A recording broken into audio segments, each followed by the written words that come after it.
Hey, what's up, everybody? Mogan Monster here, and welcome to Why the Fascination, or WTF as we like to call it. Hope everybody's doing well. Great to see everybody. I think we're, oh, hey, y'all, where's the host? Yeah, I'm right here, Leslie. Let me adjust this. It's great to see you, Leslie. And I do have to say, before I go into saying hi to everybody, is Leslie, congratulations. For those of you who don't, or where you may watch Cryptids Canada, today Leslie put out her 500th show, her 500th video, and it was a special one because she told of her encounters. So if you haven't seen it yet, definitely go check it out. Go give it a listen. You know, it's a major accomplishment, and I'm so proud of her, you know. But hang on, guys. Oh, hey there, Leslie. Hey, darling, I figured it out. Didn't take me all night. How are ya? Good. So as I was just saying, congratulations. I know, I was blushing. Thank you. I just spit all 500. over the place. Yeah. Can you believe it? I can't even believe it. That's crazy. I mean, that's a lot of stories. Mm-hmm. I was trying to figure it out because if you took how many shows did your book take up? That was your, as far as that would be yeah, the only thing that was different, Yeah, it was other about than 26 chapters, I think. okay. Well, that's still a lot of, I Something like mean, that. that's like the only thing you've done different besides, tell the stories. And Mm-hmm. that's a lot of stories because you figure 2 to 3 stories an Yeah. episode. Wow. Well, I average, but sometimes I didn't have any stories, and I am so bad at names. TJ What was Neely. Yeah, TJ helped me out huge. And then there's that, oh my God, see, I was reading through his book and I can't remember his name.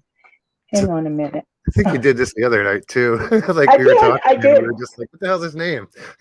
I have the worst memory, I swear to God. But I'll tell you, what a champ. This guy was so nice to me. And he was like, go ahead, use anything you need from my book and books. He's got like 6 of them. Oh wow. Okay, I'm checking on my channel now. It's been a long time since I've had to. Like I've been blessed because people have really been, sending in a lot of stories lately. Not a lot, but I have enough. I can be a little bit choosy. No, And that's don't good. get me wrong. It's You'll just always have those other sometimes stories. some stories take a lot more editing than others. The Oh yeah, run-on 100%. paragraphs. Oh my gosh, it's been a long time. I'm flipping through my channel here.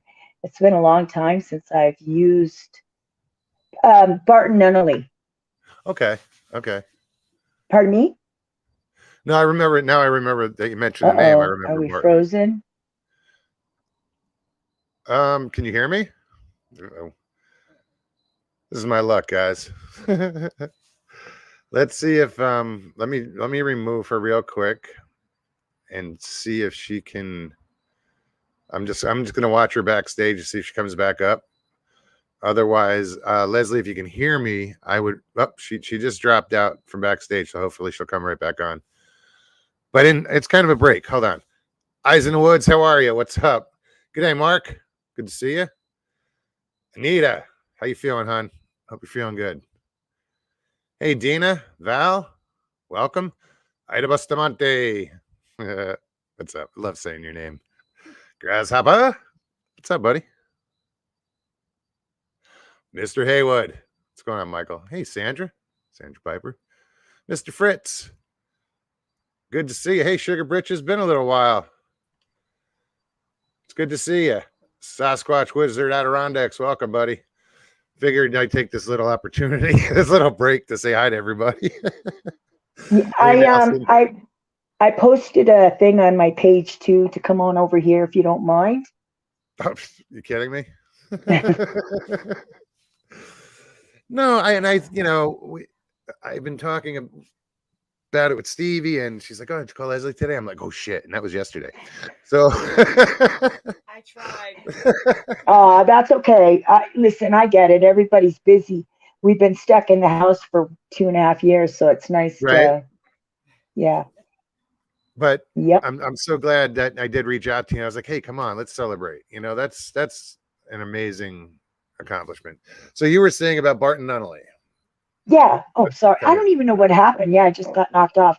Yeah. Yeah. He's a champ. He's just a champ. He's so warm and welcoming, and he just said, "Yeah, help yourself to whatever you want." And gracious guy. I'm telling you, if you guys are looking for a good Bigfoot read, his stories are all true. He's gone and interviewed. Did I lose you again? We're still. Oh, I can hear you. I'm just. you weren't Oh, it moving. looks like I freeze. You know how you know I'm still good is you see this little flash above my head. That's the Oh, ceiling there you fan go. inside. So That's right. Yeah. I'll just freeze and like listen. Like, So, move or anyways, something. yeah, he's got like every one of his stories is he's gone out and he's interviewed, he's got pictures, just an amazing author. And to this day, he's still out there. And yeah, him and his wife go out and do a lot of researching. They've got a Facebook page. I follow him on the Facebook page. And yeah, so he really helped me a lot. So I appreciate that for sure. Yeah. That's awesome. So you're gonna do 500 more? Oh yeah. I would like to do that, but like the stories have to come in. I honestly feel like we are this close to um, finding out what the hell's going on because well, I mean, besides the political stuff You that I mean like won't get disclosure? into because people tell you real quick. I've been told if you follow Trump, I'm unfollowing, and I'm like, dude, I'm Canadian. That doesn't matter though. But anyways, I feel like the just one person, the right person at the right time, is going to let it all out, or that, or like I said, maybe higher powers that be will step in and We're having difficulties again, guys. I apologize. I'm just gonna put Leslie backstage again, and she'll have to pop back on. Oh, there she is. I don't know I what's don't know going on, what's Leslie. happening. It's just in and out. This happened the other day Yeah. with my friend Richie. All of a sudden, it would Well, pop I in know and what out. buttons to push now, so it's easy. It's like, oh, no Yeah. problem. Do done. I don't know. All I heard was she was starting to talk about Trump, and then boom. Yeah. Yeah. Did you hear what she said? You started to talk about Trump, and then you disappeared. Check out Leslie at Cryptids Canada 500th. Oh, thank you, Stevie. So yeah, guys, if you want to go and check out her show and her 500th show, there's the link. Just don't do it at this minute. Can you hear me okay?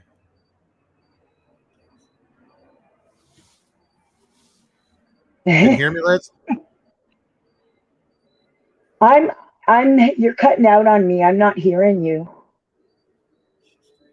Yeah. Yeah, and you're frozen Yeah, up. you're frozen. Oh, there you are again. I think, oh, geez. Maybe I should go out and try to come back in again. Okay. Yeah. All right. Yeah. All right. Let I'll me put try you to leave backstage and and then come back in. Okay. I have a good signal, guys, and I hope it's, let me, I got to get her up backstage. So, all right. Now she's out of the studio. So hopefully when she pops back in, it'll work, I love Leslie. I've been following her for so long, and she does such a great job. There we Take go. 3. I think it's like 5 now, isn't it? Yeah. So anyway, so it's been a lot of fun, and I put this before almost everything else in my besides my family in my life. It's like it doesn't matter if I could be in Paris. I got to make my video. So yeah, Well, sure, and there is that you feel that obligation, to give back and just continue. Like I enjoy doing this, and it's for the only reason of being able to hang out with some really awesome people and 100%. let people come on and hang out and meet one another and tell their stories. And it's I kind of forget that sometimes. I go, what the hell am I doing this for? I'm tired. But then I'm Yeah, reminded, and I'm like, oh yeah, you're right. yeah. It's So I like come on with this renewed, sense of yeah, purpose. and it's like the setup is way more daunting than it actually is. And then once you get past that, it's jello, right? Pretty much. I love it. I love doing it. I don't know if you can tell, but I'm a real heavy breather. Like I don't know why. I'm a really loud breather. And in Okay. my earlier video, oh my God, I go back and I just cringe because Cringe. I'm like, oh, I hear my heavy breathing. But now I go in between and I edit my breathing. It's like me, Steffi and I went to do karaoke the other night, and she recorded it on my Oh, phone, and I watched it and I cringed. I was like, "Oh fuck! uh, Why are people clapping? Stop! I do want to hear it." I sounded terrible yeah, we to got to me. get you to sing again, dude. You have a great voice. Oh, thank you. You really do. I think we got to get Moggs to sing us a song. Not Come on, today. guys.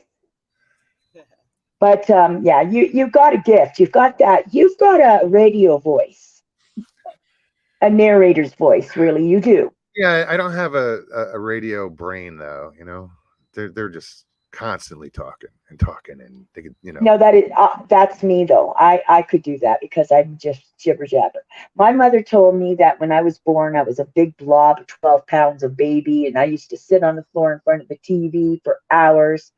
And then one day I made my way over to the light socket and I stuck my finger in that light socket and I never stopped. I've I've talked ever since then, and but I don't think I would Like enjoy. that'd be funny. Like, what were your first words? Son of a bitch! Oh, what? Pretty much because First word.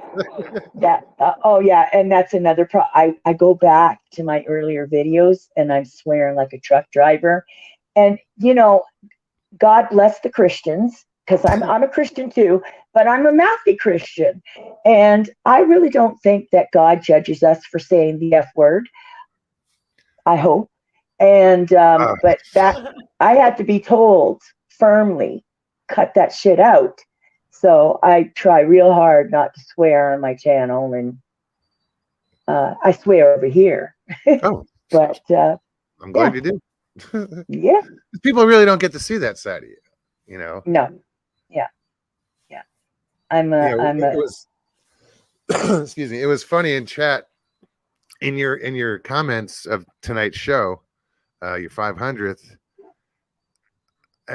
Somebody said, "Oh, I thought you were gonna do a." They thought you were gonna do a I'm video where losing you you did again. facial time. Ah, shit.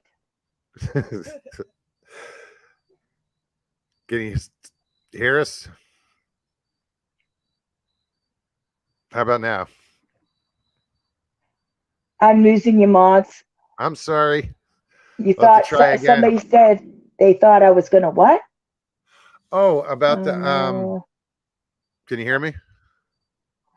Yeah, we're losing each other again. Okay, I'm I'll sorry. leave and I'll come back in again. All I'm right. getting good Hey, at it we have to now. keep doing it.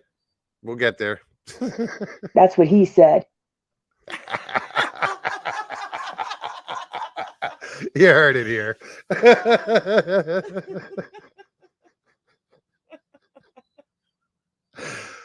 Oh shit.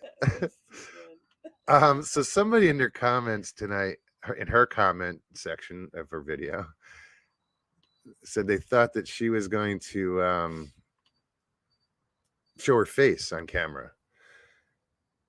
And she said, "Oh, I've already done that," in the comment, in her reply to that. And everybody's like, "What? Where? What?"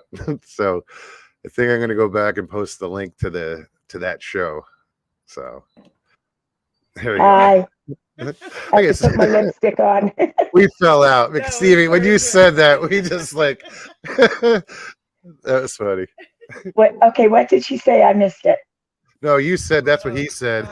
Oh, yeah. Oh, about the comment that somebody left tonight about they thought you were gonna show your face on the camera, and you were Yeah. like, "Oh, I've already done that." Yeah, that's old news. I come over here. I let it all hang out. That's okay. Only on Marge's channel. So That's awesome. Hey, Isaac, what's up, buddy? Hey, Hoosier, Suzanne, nice to see you. that's the one thing I don't like about this is I can't see the comments. But you should be able to see it. Or if is you there go a to way for me comments. to see the comments? If you hit comments on the right hand, are you on your phone or computer? No. Because all the way on the right hand side, it would say comments. I'm on my phone. I'm gonna buy. It won't. No, it says mic, cam, chat, more, and leave. Yeah. No. Chat is. Maybe it's chat. The chat. I'm I think losing the you chat is. again. Ah, damn it. The chat might be private chat. Yeah, it's private chat. You can't. Okay. Oh shit! Did I lose you? No, you're still here. Oh no, there you are. Yeah, if you're on your phone, you can't see chat. Apparently, if you're on your phone, you can't see chat. That sucks.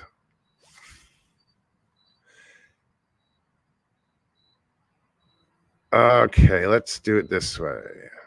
Leslie, I got to go here. Tell her to make sure everything is closed except for StreamYard. Is everything closed except for StreamYard? Everything on her. Yeah, I'm on my phone. Oh, she's on her phone. Oh, that's right. That's right. Well, Yeah. any apps, anything open on her apps? I don't know. Close everything. No, I have nothing on. Okay. Yeah. But you know what I'll do? I'm going to go. I do have a laptop. I should just see if it's got a camera. I'll order I'll hook it up somehow on my computer. Well, there should be a built-in camera that you can use, but they add 10 pounds. She's like, I ain't using that one. Yeah, no, I use a desktop, like a big computer. Okay. And it doesn't have a camera. So, but I have other laptops that I can pull out, I guess. But I've never thought about it. Next time I'll try that instead. If I go on live, I look at my laptop for chat. Because you can't see Oh. She's like, if she's on the phone, like live, like if she's using her phone, she'll use her laptop for chat. Like she'll pull out the laptop I actually. Okay, I'm going to do that because that's what I did the last time, but I didn't want to be rude by looking away all the time. You know what? I feel the same way. Yeah. I position the camera so I'm looking at you on screen, but it almost looks like I'm looking at the camera. Yeah. Well, that's what I did this time is I put my phone sort of kitty corner to closer to my, so I could look. But the last time I had my phone over here and I was, anyway. I can see both. We're here. No, the boss. What's up? And that's the thing you have to do is turn the volume down on that laptop. Gary Spikes, good to see you. Yeah. Well, we got a bunch of people here tonight. God, look at that awful face I'm making. Oh my Lord, love a duck. I look terrible. Oh. No. Oh. Ms. Dill, welcome. Miss Dill is a fellow Canadian.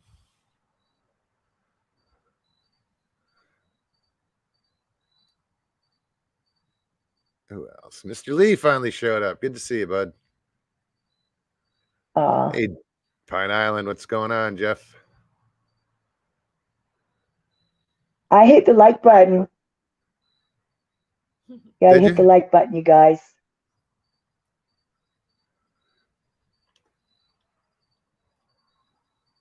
Oh, Stevie B says hit it. Yeah. As soon as she said it. Good timing. Yeah. It was just ironic. She had just posted it, and yes, you said it. Oh, I was following. Oh my gosh, Jeff. Jeff said smash the like button, and I thought, yeah, that's a good thing. So many people don't realize how bloody valuable that like button is, and even if it's a dislike, it still counts as an acknowledgement. yeah, yeah, yeah. And I don't think I've ever seen one. Now I'm going to have 30 of them, but I've never seen like a thumbs down. Maybe I have. They don't show them anymore. Maybe I have. I don't know. We live in a woke world. You can tell somebody how much you love them to your face, but you can't say anything bad about them. It's the most ridiculous thing. Because I think if you got 100 likes and 200 dislikes, then you better up your game. You better do something.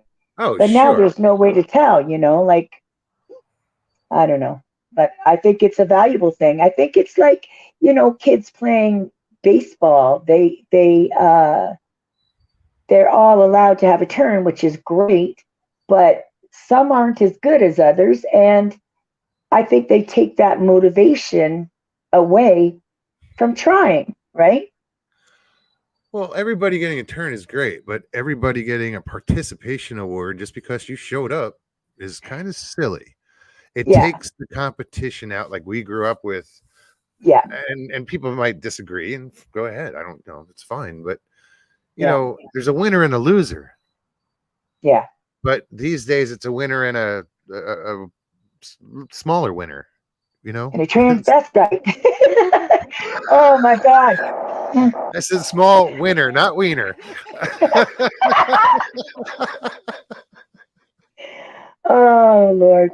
I just can't believe it. Like, I mean, the news is just ridiculous. I don't watch it.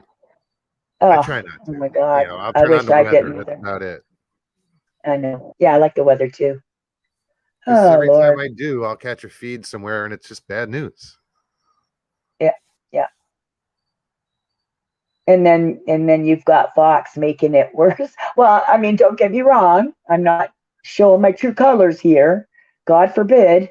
But it's like you can't count on anybody telling you the truth anymore. It's, I don't know, it's ridiculous.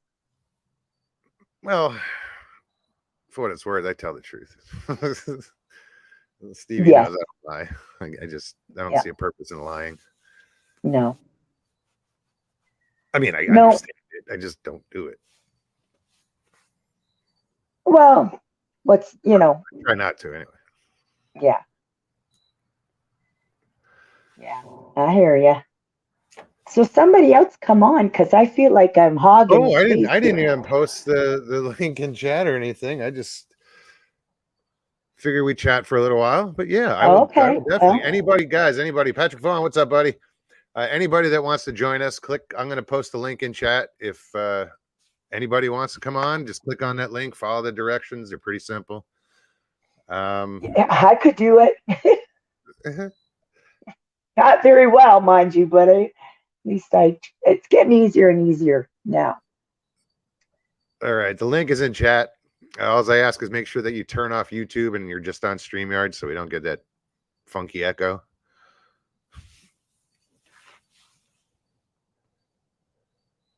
I haven't seen on here. What's that? Oh, sorry. I was going to say, who I haven't seen on here in a while is, oh, geez, here we go with the name thing again. Oh, Lord, I can't remember his name. He's a nice guy. He's disabled a little bit, I think. You know who I'm talking about? Oh. I had his name in my head, and now it's gone. He does a lot of live shows.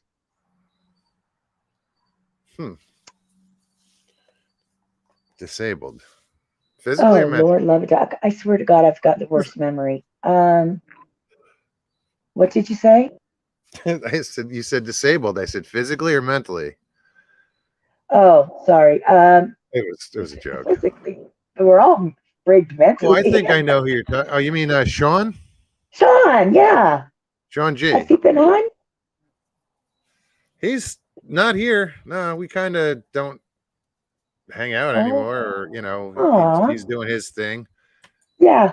Hey Jeff, what's up, man?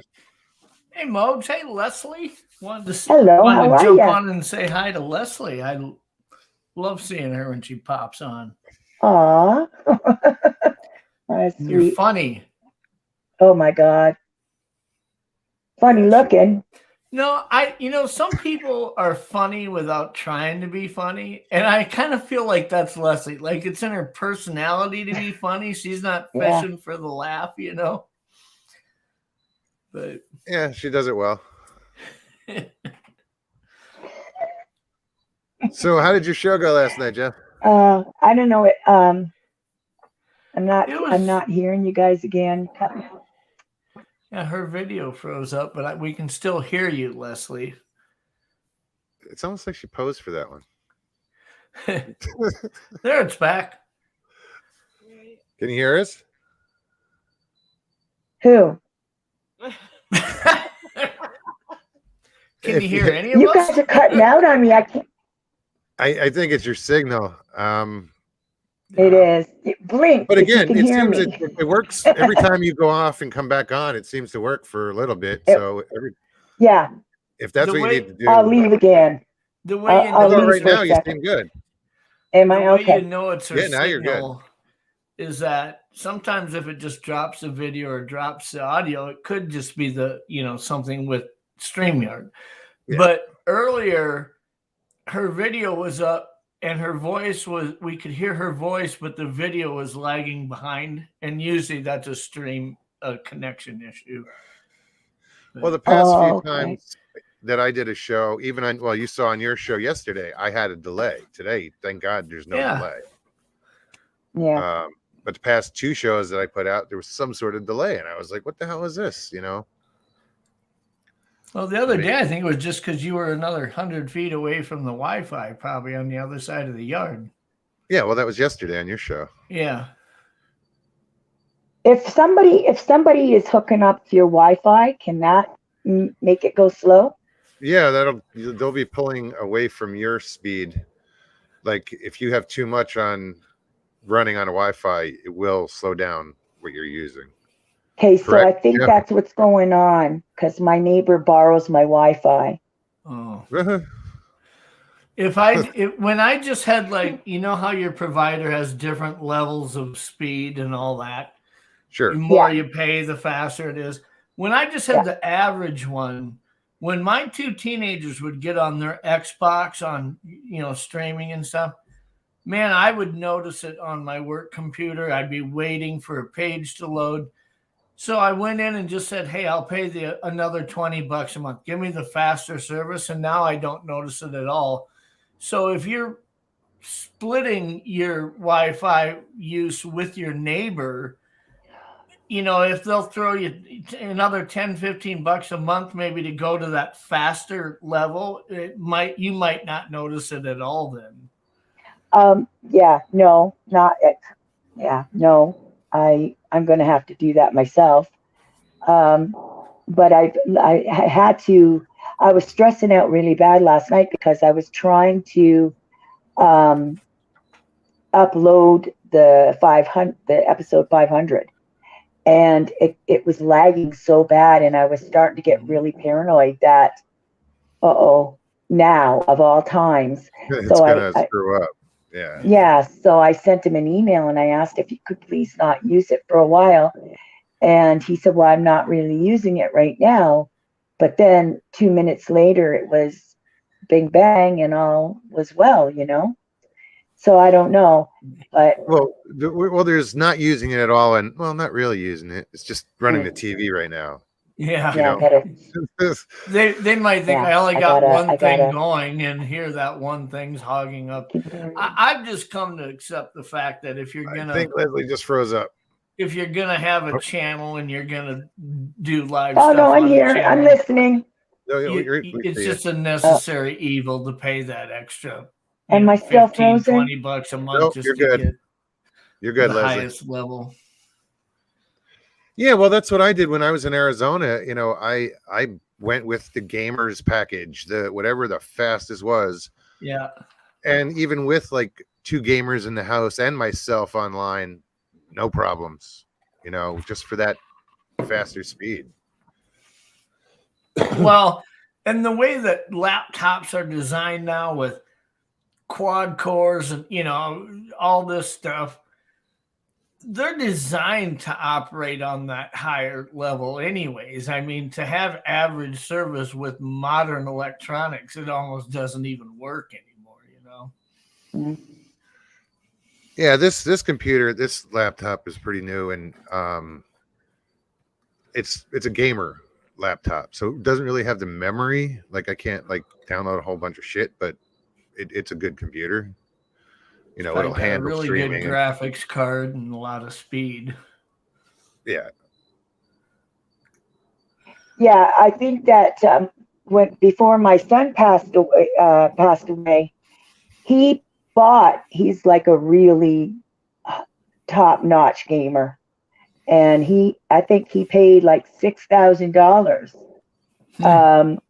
Yeah, his computer was probably not even 6 months old, and I put it into storage, but I think maybe I might bring it out and use his computer and do what Jeff said and I just think that's what you need.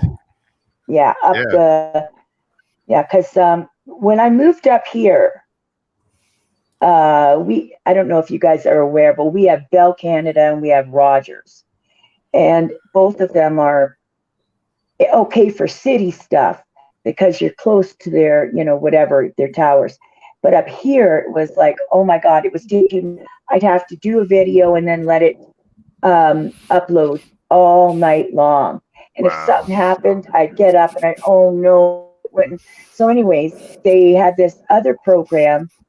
I can't remember what it's called, but fiber optics. And my uploading was like 62 gigabytes or whatever per second or per minute. I don't know. My daughter checked it and she said, Mom, you've got like major fast internet. It's this fiber optics. And then, anyways, but times like this, when you need it to work, it doesn't work. Right. Oh, well. And that's probably your neighbor slowing it down, unfortunately. So. Yeah. But yeah, a good computer will make the difference, as well as you know, the faster internet. So yeah. I think it would be a good idea for you to use that. I started buying these what are they, flash drives, and and I asked my nephew owns a computer store, and I told you about him. He does all that stuff with the cops and lawyers for investigating and all that. Am I allowed to say that? Sure. So, you know, CP. But anyways, that's what he does for a living, and he was supposed to put more space on my computer. But anyway, so I started buying these little flash drive dummy things, and I've been adding.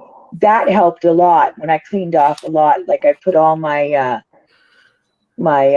videos on one, and then I put all my audios on another, and pictures, thousands and thousands of pictures. And then you have all those flash drives. You're like, oh my God. I think she froze up again. Somehow I just muted you. Yeah, I had to turn your mic off for a second. You were doing some background. Yeah, I was moving it. For me? No. It was Jeff. Oh. You could hear background noise. It sounded like shuffling papers or something. I was moving it.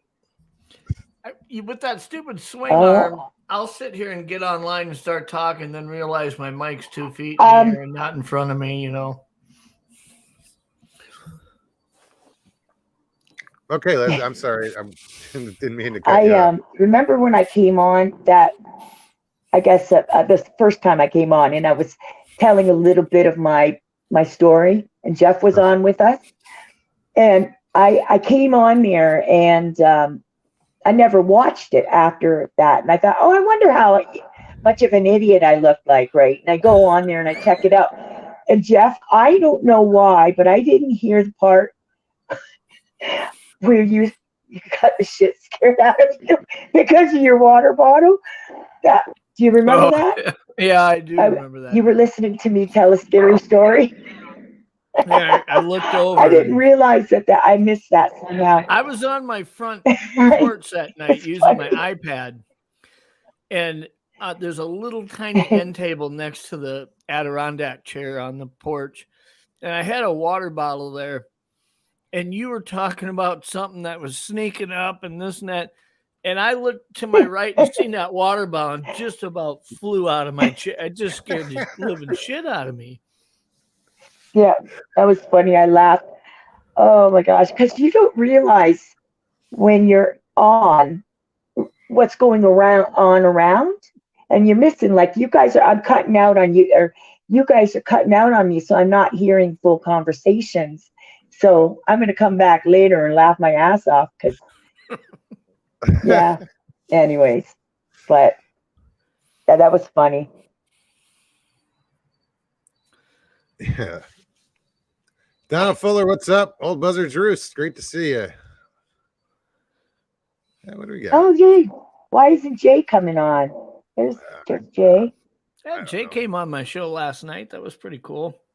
Nice. See, I looked for your show, but then I was like, wait, what was it? Untold Network or what something? happened was I had scheduled Shane Corson to be on from the Olympic Project. And about an hour before we were going to go live, Shane had called me and said, and you could tell in his voice, I mean, he had just found out that one of his close friends had passed away, died. And so I didn't want to leave it as Shane Corson going to be on. So I canceled that StreamYard and made another one with a new subject.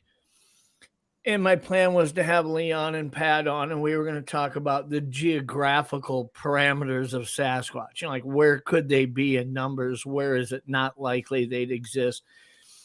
And we started the show out on that topic. But, you know, Joe popped on and Jay popped on. And me, Joe, and Jay started comparing our three encounters while Leon was kind of assessing it, really asking us questions about it, trying to draw parallels and address where each of us were and accepting and dealing with what we had experienced. And it was interesting because, you know, Joe's encounter was 2.5 years ago, and Jay's was when he was 18 or young, and mine was when I was young. 55 years ago. And so the show started one direction and completely evolved in another, but I think it was pretty interesting. I mean, so is Pat still convinced there's no Bigfoot in Florida? Yes, there is. One of the things we addressed on the show is that, you know, I think we all accept that there's likely Bigfoot in Florida. It's just one of the things that he had brought up was one of the things that Grover Krantz had been quoted as saying in an interview, that when you look at central and southern Florida, you know, the Green Swamp, the Everglades, all these areas that you would assume that they would be, that northern fourth of Florida, there just isn't a very, you know, good corridor to get up into the northern Georgia and the Appalachians and whatnot. And so Grover Krantz's position was, if there is a population of Bigfoot in Florida, which he felt that there likely was, it's probably in the process of going extinct or at least shrinking in size, because it'd be hard for it to expand with it not being able to really get out of Florida. I don't know why I'm saying that, because I think there's I mean, they could go from town to town here, and this is pretty much city. I mean, there are so many greenways. There's got to be land that they can just. We were looking at it on Google Maps and this and that, and comparing Class A sightings from the BFRO in some of those counties. to comparing Class A sightings in like the Green Swamp area, the Everglades, northern Georgia. Right here. And it's really interesting, those Class A sightings and the descriptives and stuff. They just, in those areas, we didn't want to insinuate that anybody wasn't being truthful in their encounters, but the way they're described, I mean, it's like fleeting glimpses across the roads and things like that, 100 yards away. But yet, once you get into the southern part of the Appalachians or in mid-Florida down south, lots of really good quality Class A encounters. So, you can definitely see a difference in the experiences people seem to be describing. There isn't enough wilderness or remote areas. Sure, there's rural areas, but that was another discussion on its own, was the difference between rural areas and remote areas. Rural areas at night, maybe you could move through those areas without being seen, but some of those areas for a square, 50 miles, there's little towns to navigate and roads and this and that, and there isn't thick tree cover. I mean, the likelihood of being seen by a car coming by or something just seemed pretty high in some of those areas. But not saying I don't know. I just think not saying they wouldn't move through them. I just don't know if they could habituate in those areas for sure. I don't know. I always, I just know how much land is down here, and I don't know why it would change when you get a little further up north. There's so many, it's so green down here, there's so many greenways. So I have to really, I think we should do that one time. And Stevie just mentioned it. She'd like to do it and look at that again. It doesn't have to be on here. We one of the interesting things is if you look at the BFRO's site, and we only use that because it's the biggest recorded library of encounters. And I have a little bit of a problem with how they rate them. I mean, there's only A and then there's B, right? It seems like there should be like 4 different levels of classified encounters. But one of the things that's interesting is that Washington State had like 700 and some recorded encounters. Florida has 300 and some. Yeah.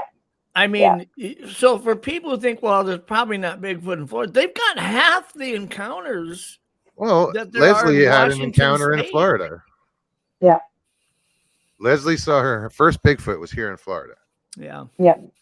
And the funny thing about that, later in life, because as I said, I denied it. And if my dad had have really, like I said, made a big deal out of it, then I would have made more of an attempt to remember all the details. But it's funny because years and years later, friend in Miami. What's that? You had a friend in Miami, right? Yeah, but once I realized, yes, I did see a Sasquatch. Excuse me. I was once again on Mike Patterson's channel, and he flashed a picture. Excuse me. And I could clearly see the same face of the Bigfoot that I saw in Florida. They were identical. And that's also how I knew that what I had seen was a juvenile. So, yeah, they definitely have them in Florida. Definitely. So some of the other things that we discussed was, the whole, that algorithm that you try to, you got to look at more than the numbers, so to speak. Let's say there's 300 and some encounters in Florida, there's 700 and some in Washington. Does that mean that Florida has 50% of the population of Bigfoot that Washington does? Certainly not.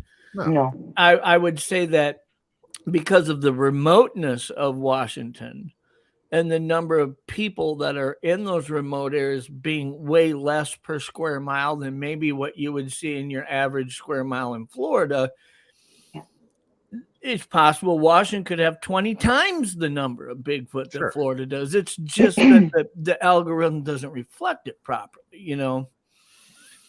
So I think one of my subscribers sent me a copy of Enoch. Do you guys remember that book, Enoch? yeah. Anyways, this book is such an informative book on how it all kind of works and goes down in Florida. And I think because they're just basically in such smaller spaces that's why they're probably seen more often. And the area up in Washington State, it's unbelievably vast. People have no clue. But honestly, the area in Washington State is just a small sample of the same vastness that you see throughout Idaho, Wyoming, Montana, almost absolutely. all of the True. areas in Canada, Alaska. I mean, Yeah. 45% of North America is truly, truly remote wilderness, where like you break a leg or you sprain an ankle and crawl for 20 miles, you won't find a road. I mean, it's that remote, you know, it's not like rural areas that we see in a lot of the southern areas of the lower 48. But like you say, there's more people in those areas to have those encounters. I mean, even if there's just a fraction of the numbers of specimens there, they're being interacted with more often. Yeah. I think too that especially where I live now, God, my voice is starting to go. You want to take a minute and grab I some showed water? the videos on this last episode. All those pictures. She froze. Yeah, just give me a second. Sure, take your time. Did I? One of the other things we were talking about was, like I said, the Okay, never mind. Class I'm A good. and Class B, right? I hope. Class A being a visual encounter, and Class B being finding tracks, hearing something, things like that, right? But yet, if you were to compare that to, let's say, ufology, the problem with a Class A encounter is that the guy or the person who sees one 200 yards away in front of him on a road, barely in the headlights for 1 second, is going to be classified the same as Joe's encounter or Jay's encounter or my encounter. And those aren't the same. I mean, I'm not saying that they're any less significant. It's just the amount of information or data that you could draw from that encounter isn't anywhere near the same. It'd be like saying in ufology, I saw a light that was blinking in the sky and it was moving too fast to be a satellite. So therefore it was a UFO. And then taking the guy who says, I had this white light descend on my vehicle and I got out of the car and I woke up 2 hours later in the ditch and my clothes are on backwards and I don't know what the hell happened to me. Those aren't the same. No. But by BFRO standards, are. They're just classified as A. To me, there should be a Class D where you hear something, whatever, a Class C where you find tracks or actual visual evidence, not just you heard something. A little more detailed and not so general. And have it ramp up. A sighting that you weren't able to see facial structure and things like that. And then you've got sightings where I was standing very close to it and I could see everything about it. I mean, it's almost like MUFON is to ufology, how a rating system should be redone as it pertains to Bigfoot. But sure, and my problem with the BFRO is their editing of stories. You know, if there's any woo, any oddness, any crazy shit, they don't add it. They'll still put it down as a sighting, but they won't get into those details.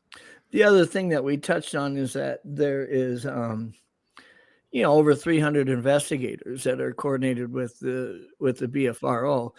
They aren't all the same. I mean, they Oh don't no, not at all. interview style. They don't all have the same experience. They don't have the same ability to vet. Not taking anything over. They might all be good, but some of them are great, and some of them I wouldn't say are great. So I mean, to some extent, what you end up reading in that report really isn't as connected to whoever it is that had the experience or what they experienced, but the person who investigated and how they chose to write it. I know somebody who's an investigator with the BFRO out in Arizona, and his experiences are complete like like they wouldn't. I'm sure the BFRO wouldn't even take his report. You know. Yeah. Yeah, it's so just hopefully, it's interesting. guys. Hopefully, Leslie comes back on. Yeah, I hope she does. The BFRO had to start somewhere, and I think the system that they had when they started this, when they had zero encounters in the library, I think A and B worked. I think the questions they asked in the investigations worked. I'm a little concerned with today, how has it grown or gotten better? It doesn't seem like it's changed at all. You know what I mean? So it's the same old with them.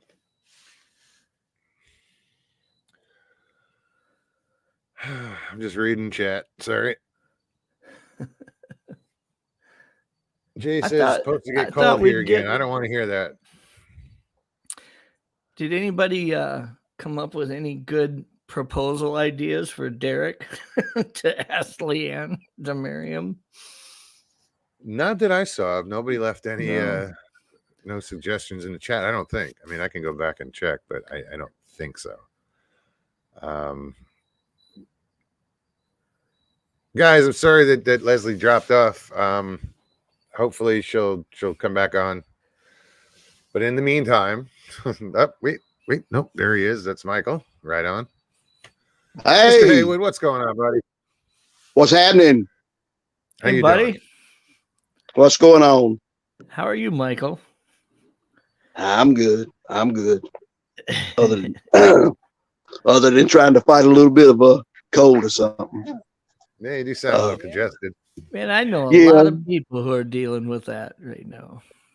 Yeah, well, really, today I had a box and I thought it said Tic Tacs on it, and I swallowed about 4 or 5, and it ended up being thumbtacks. So I didn't have my readers on. So hey, you live and learn.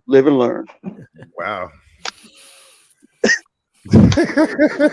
Didn't have a lot of flavor to them, did they? Nah. As long as you didn't realize they were like Viagra or something, So, Right. It's like hot sauce. You pay for it later. Yeah. Yeah. Hey. Woo. I hate to even think about that one now. Look.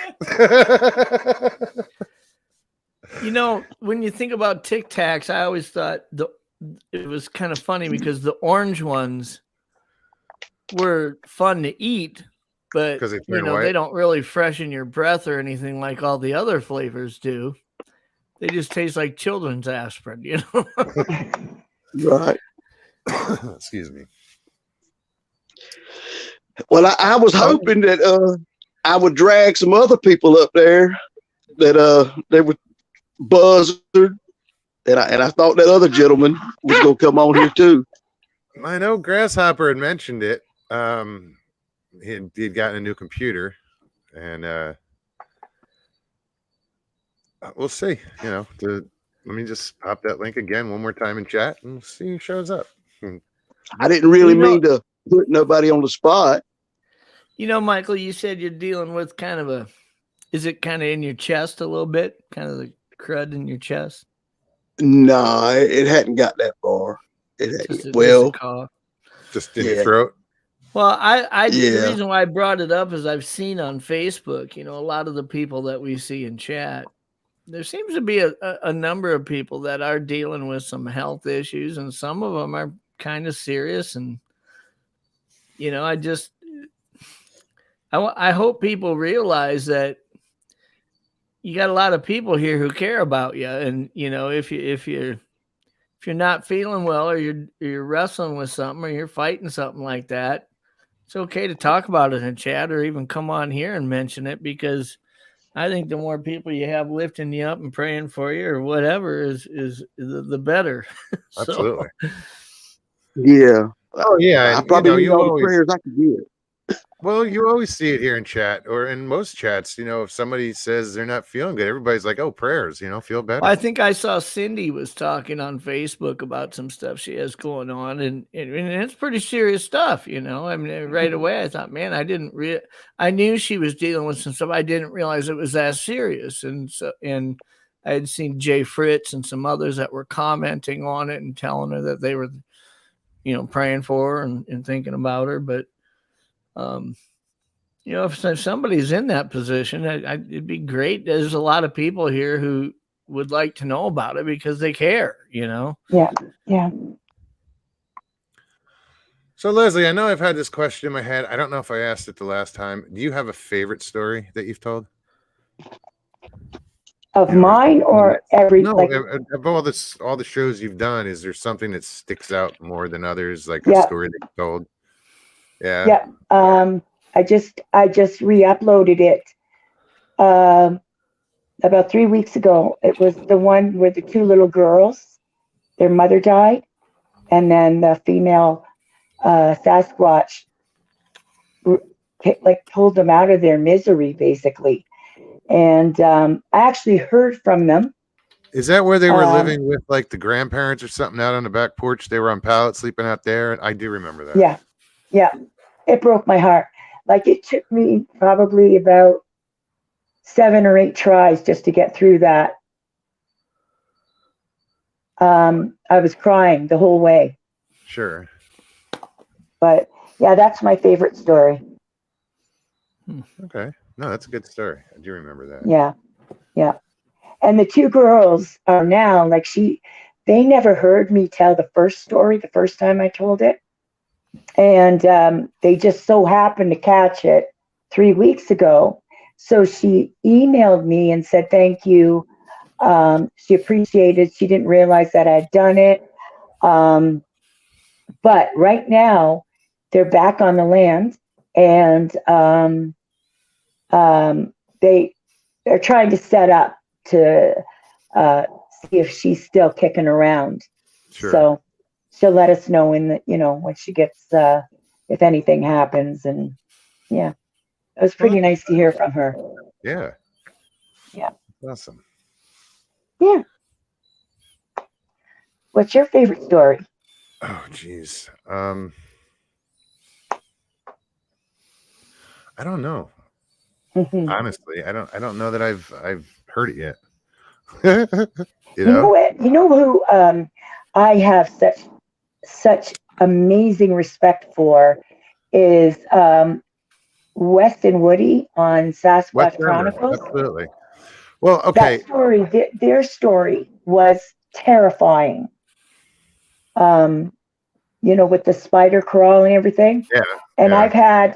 I've had several people say that they've had that. Heard it yet? Uh-oh. No, but Buzzer just popped on. I heard it. He still had YouTube down in the background, but then he just popped off. So. Oh. Yeah. Wes, my favorite Bigfoot story of all time is on Wes's channel, Sasquatch Chronicles, and it was I Shouldn't Be Alive. Oh. And it was the British woman or English woman who was here on business, and she was in Northern California?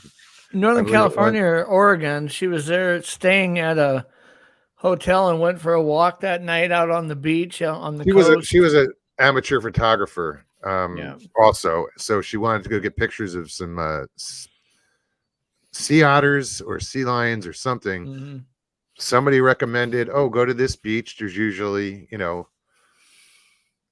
good photo ops down there. So she gets down that way. She's in like on the path, and she has this experience where, you know, she sees multiple Sasquatch crawling through, and they end up going down to the beach, and she like comes in behind them, and she sees one in the water throwing out seaweed, Yeah, and the the chewing on it. big male was in the water pulling seaweed out, while the female and either one or two juveniles were on the shore. And Wow. when the male saw her, he got agitated, came out of the water, and she described it as when he walked up to her, he was erect and pissing all over himself as he was ready to kill. like freaking out at her. Wow. And she woke up next to her car, and she had some torn clothing and bruising and scrapes. And in the end, it seems as if this male was going to attack her, but the female possibly drug her up there to get her away from him. Because the male and the female had what she described as a domestic argument. Yeah, an argument. He was ready to kill, and she, you know, was trying to talk him. You know, she's assuming that the female was trying to protect her, and they had this argument.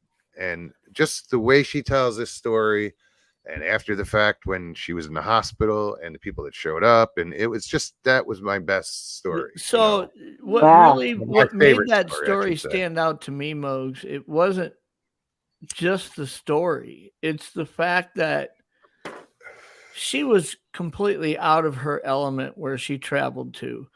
Oh yeah. Her history, by admittance, she has no experience with Bigfoot. She knew nothing about Bigfoot.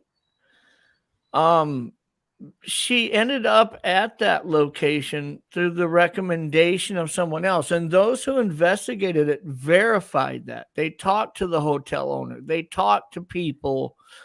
There's a police report that was wrote on this in detail. Wow. And so, you know, it's not like she went to a spot that she had planned ahead of time she didn't have the reference of Sasquatch behavior, what they would look like, to come up with everything that's detailed in the story. That's what makes it as far out and crazy as the story is. That's what's interesting to me, is that this is not somebody who came out of the Bigfoot community and said, let me tell you about something that happened to me. Yeah. And usually most of the stories aren't people from the Bigfoot community. They're just everyday Joes that had an experience, and, you know.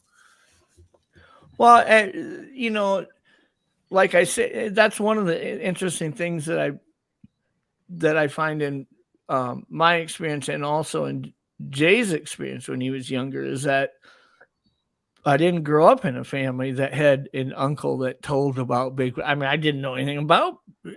When I saw what I saw at 18, I had no knowledgeable reference to say, ooh, this must be what they were talking about. You know, I didn't know anything really about it. I'd seen the PG film, which to me could have been the same as Star Wars, you know, or something like that. I didn't look at that at that age and say, oh, that's real. You know, it was just it could have been a crazy movie for all I knew. But that's kind of how this lady was. She had no experience.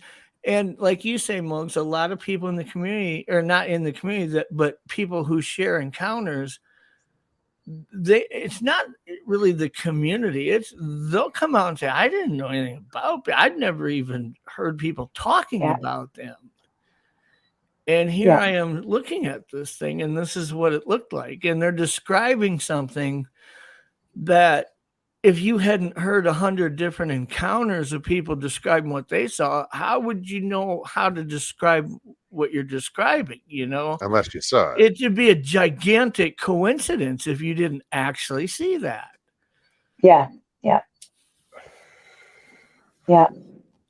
Actually, I got an email. I just got it the other day, and I answered the lady back. She didn't see anything. She heard something, and she's so distressed by it that she actually reached out to me a second time and said, "Did you get a chance to, read my email? Is there any way that you could let me know, what this was?" To be honest, it sounded like a dog man to me. And so I guess I'm going to probably send it out to other people. Sure. But that, because I've never heard a dog man, I don't think. Well, it So was clear audio. I didn't hear it. Oh. She described it. Okay. She's a hunter, and she said that what she described sounded like she got hit with some infrasound, and she didn't get sick, but she got stunned. And then when she was able to bring herself to, she just basically, got the heck out of Dodge. And but she's completely stopped hunting, and she was uh, taking like six. I think she said she had 6 tags a year bow hunting, and she literally never shopped because she filled her freezer every year. And Sure. so that was something really important to her. And she just cannot bring herself to go back in the woods because of that sound. So, yeah, that's And that happens. terrifying. That Eh? happens a lot. People have an experience, could be sound, could be visual, or Class A, whatever, and Yeah. they won't go back in the woods. They could No. have been a lifetime hunter. Nope, they're not going back. Yeah. I was a lifetime hunter, and I still go into the woods, but I will say that my whole peripheral has completely changed. The things that I pay attention to are different, than they were when I was younger, prior to having an encounter. But that does blow me away. I mean, Carrie Arnold was one of them who Yep. said, I don't really care to go hunting anymore. And I just thought, Yeah.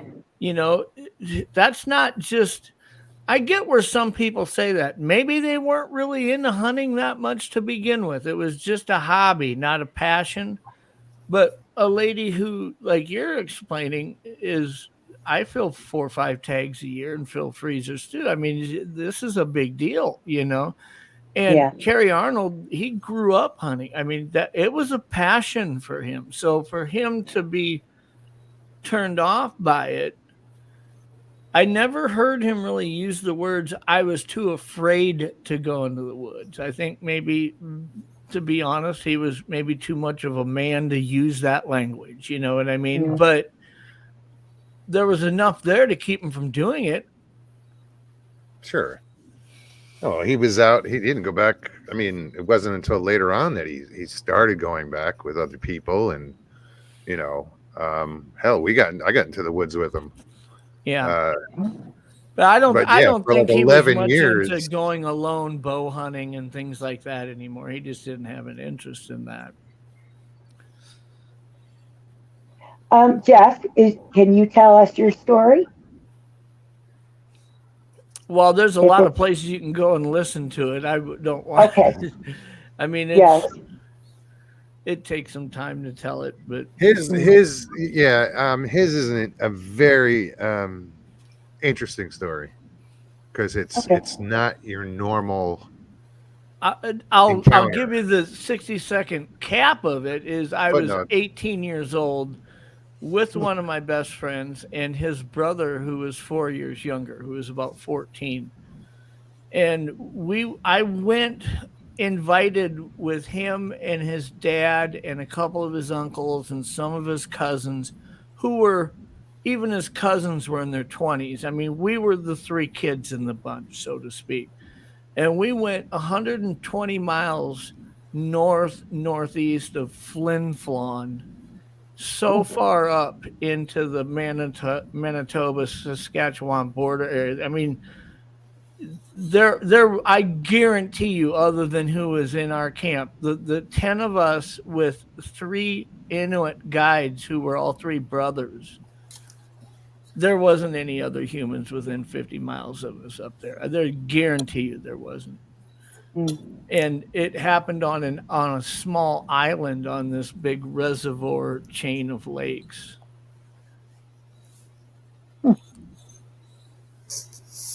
Was it aggressive or just a sighting? And No, Yeah, it was aggressive. it was. Well, wow. I mean, I don't think it wanted to hurt me. It just wanted us to leave, obviously. Yeah. But Yeah. yeah. Wow. Has I'll anybody send you a heard link from? to it. I'll get you. Yeah, no, I would appreciate. I was going to say maybe Mods could after the show, but I would appreciate that. Yeah, I'd like to hear Absolutely. I've shared it on my channel and on Joe's channel, Brian King Sharp's channel, a couple others who have asked me to share it there. Vic Cundiff has a channel. He has several channels, but one of his channels is My Bigfoot Sighting is the name of the channel. Yeah. And I shared it there about 5 or 6 weeks ago. Oh. And I think it's the most viewed video he's put on his channel. But Wow. All right. Really? That's what he said to me. I haven't went and looked. But Do you know the number? I think it has like 60-some thousand views. No. Shit. What show was it? Oh, Yeah, My Bigfoot Sighting. I will look real quick. I will know just in a moment. This way people can tune in, and Leslie can actually, she can just Yeah. at the end of the show, she can go watch it if she wants. Let me find I'm it. going to do that.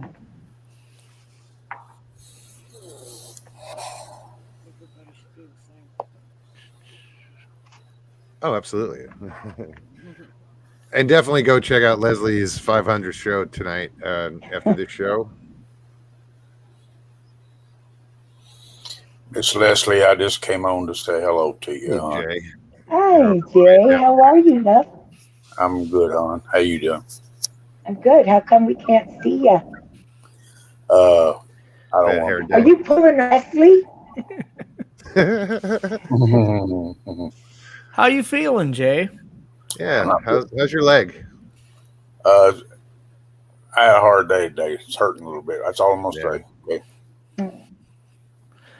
And last night on my show, he locked up towards the end there. It cramped up on him. And you could tell by the look on his face that he was in some pain. Oh. Do you take magnesium, Jay? I'm sorry, I didn't hear you, hon.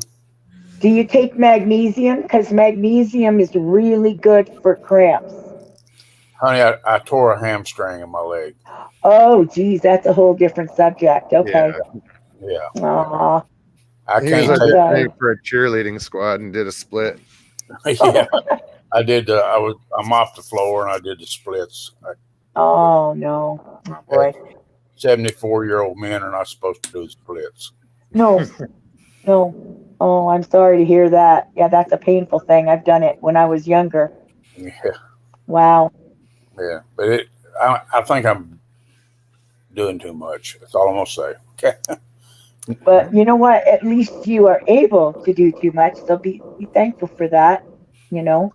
Just take some time and get better. Yeah.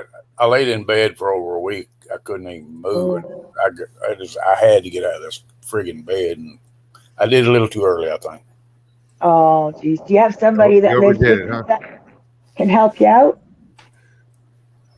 I'm sorry. I must have I might have to come back in. I'm getting a little delay. Yeah, that's what I was saying. Yeah. It was episode 63, and I put the link to it in private chat here on StreamYard. So if you or Stevie or somebody can access, I can't. I'm not a moderator on here, so I can't share it. Okay, how do I? Okay, hold on.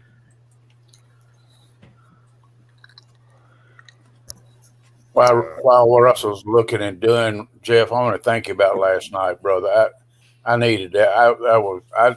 I think the chat people needed to see us three guys that's had close encounters. They needed to see Leon not drill us so much, but kind of put all three of us into perspective. You know. Well, Jay, I think that me and you probably share something in common. I don't really go out and look for opportunities to tell about that experience. I don't like it being a focal point of a conversation. It feels uncomfortable. But in that situation last night with me, you and Joe, what Leon was trying to do, drawing parallels and trying to, analyze where each of us were in those moments. I think there's a lot of good that could probably come from that. Unfortunately, one of the things that Leon said was, he'd tell Jay, now close your eyes and imagine you're right there again. And then he'd do that with Joe, and then he'd do it with me. And, when you're hosting a show and you're watching the chat and you're trying to see if it's hard for me to do that while I'm hosting a show. It would have been a lot easier to do it on somebody else's show. And so that's kind of what Leon wanted to do, is he wants me and Jay and Joe to maybe go on Nikki's channel or something. And Leon would come on and really analyze and explain how people typically will process different things when it comes to like PTSD and things like that. Mm-hmm. He did point out some things last night that are a little bit different about how Jay has gotten comfortable enough to acknowledge certain things about his encounter, where me and Joe maybe still question a couple things about what we saw. And, that's something that honestly, I wouldn't have realized that had he not pointed that out. And it's a good point.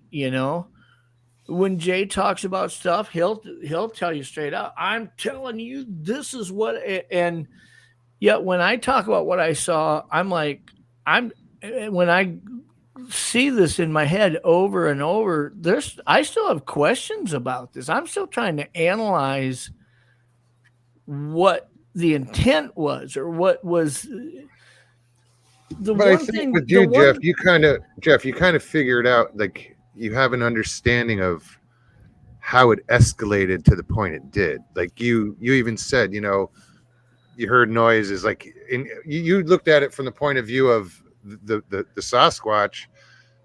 As he tried to do this, didn't work. You didn't know what was going on. Well, it certainly could have hurt me long before it stood in front of me. At any time, it could have hit me in the head.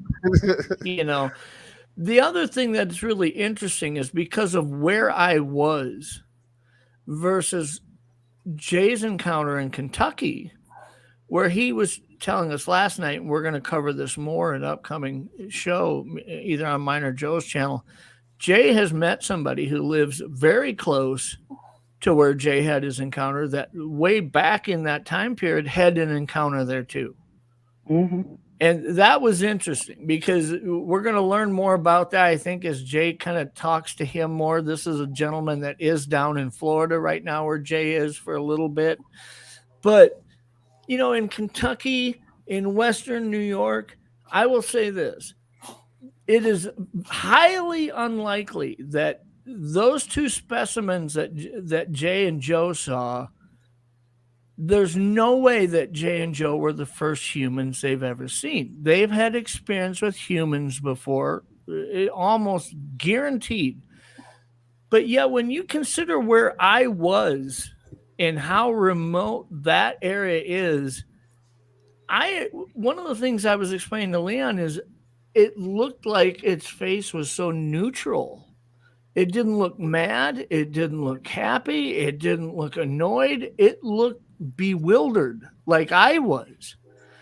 And it makes me wonder, did it see a human before it saw me? Was it looking at me wondering, what the hell am I looking at? The same as I was looking at him, And even though that Inuit guide, when I share my encounter, I talk about how he had an encounter on that same island 6 months prior. That's not to say that was the same individual, So that part of that, when I think back at this stuff, those are the type of things I'm trying to figure out. When you say, remember its face, what was its expression? I can tell you what its expression looked like and what the facial expression looked like. But part of my brain's still churning, trying to figure out why did it not look angry, or why did it not look pissed at me? You know what I mean? Also, Leon Russell last night was trying to bring out what we were feeling at the second it was at the time. Sure. What were you, not only what were you seeing, but what were you feeling, you know? And one of the interesting things that Jay's encounter was, for me, my goal was to get off the island. I mean, when I ended up back on the beach after I'd slid down that trail, and I'm screaming at my two buddies, get the F in the boat. We have to get, I'm just screaming at them. We go, run, run, run. And Joe, his encounter, when he loses sight of it, he doesn't know that it's not in the area anymore, but he got to his Jeep.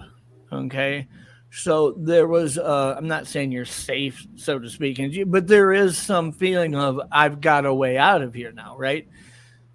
The problem with Jay's encounter is the direction he saw this thing cross in front of him, and it was completely unaware that Jay was even there because it was pursuing these wild hogs, is that the direction it was going was the direction Jay needed to go to get out of the woods to go home. So Jay's sitting there for 15, 20 minutes trying to figure out, what the hell do I do now, right? He's not just analyzing what he just saw, what he just happened. He's conflicted with, I don't feel safe yet, and I don't know what the answer is to that. And so when Jay's recalling this, Leon could tell that there was there's a difference in Jason. There was really no finality there once it's gone. Jay's still scared. Oh, sure. Just Because like he's got that. to go in that same direction. It's like he's following it. Yeah. I told last night the only fog I had of the whole incident was when I was sitting on that stump, because my mind's going a million miles an hour, you know. What the hell am I going to do, you know? Did I just see what I saw, you know? Your mind just working, going 100 miles an hour, you know. And then I got the realization that the survival mode hit me, and how the hell am I going to get out of here, you know? Sure. How did you get out? Sorry. I went the opposite direction around a big field to another set of woods. Mm. He took the long way home. Yeah. But what Jay did also after that was, like, what was it, less than a year ago? You went with your son, didn't you, Son, yeah. Right, they went back to this scene of where it happened, and you know, Jay basically was like, I'm back, and F you. You know, he took that leap and confronted it. Wow. Leslie, I lived 55 years with this, huh? Oh, I can imagine. Yeah, me too. Actually, my first sighting was between 5 and 7, I think. So yeah, I hear you, hon. But you know what I'm wondering? We hear about juveniles sitting in the trees, but is there like do the, you know, your 10, 12-foot Sasquatch still climb and sit in these trees like the younger ones do? You don't hear so many stories about that. Or are there stories about that I'm just missing out on? I used to think, I tried to remain neutral on that. I mean, by laws of physics, it would seem that it couldn't do that, right? I would assume. What I came to grips with in my mind was, it started I started a friendship with a guide in Alaska named Billy Moles, and he guides grizzly hunters. And he started showing me pictures and videos, and he has I think it's called the Modern Day Mountain Man. Modern Day Mountain Man is Billy Moles. No, you sir. watch some of his videos where he can call guides me grizzly Honky hunters. Tonk. But he Absolutely. has shot several record class grizzlies, him and his clients, that are 10 foot tall. Yeah. And when you see them laid out on their back, when I saw a 10 foot tall grizzly laid out, stretched out, and looked at its chest and looked at its legs in comparison to him sitting next to them, I started seeing that body mass that I saw in my encounter. I mean, when I saw the size of the thighs look like 2 5-gallon buckets next to each other, and the barrel shape of the chest and this and that, when I saw a 10 foot tall grizzly and the body mass on it, when it's laid out on its back, arms stretched out, legs stretched out, you start realizing the weight of one of those is 1,200 pounds. Exactly. Yeah. Now, anything that weighs 1,000 pounds or more that's going to try to crawl up a tree, that better be one hell of a tree. Of a tree, yeah. I mean, and there's a reason why black bears can crawl up trees, but you don't see 1,000-pound grizzlies crawling up trees. Because it's physically impossible for as big and strong as they are to pull that kind of weight off of the ground. But they can. They just don't because of the weight, right? But the tree couldn't handle it, probably. The tree too. But real quick, I just gotta say, Caucasian Sasquatch, what's up, buddy?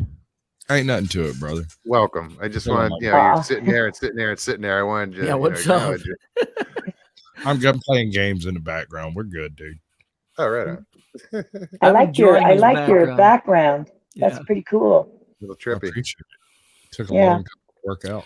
But Leslie, by those same regards, I mean, there's a reason why preteens and teenagers will climb trees, and typically us in our 40s and 50s and 60s don't.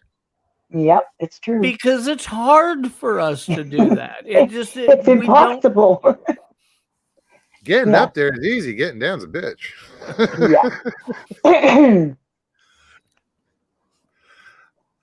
Yeah, no, I just wondered because, like, when I was planning the last video, I was thinking a lot about the order of what was going down when I was discovering Bigfoot again. And I remember, when all of that hoaxer stuff was going on with what's his name again?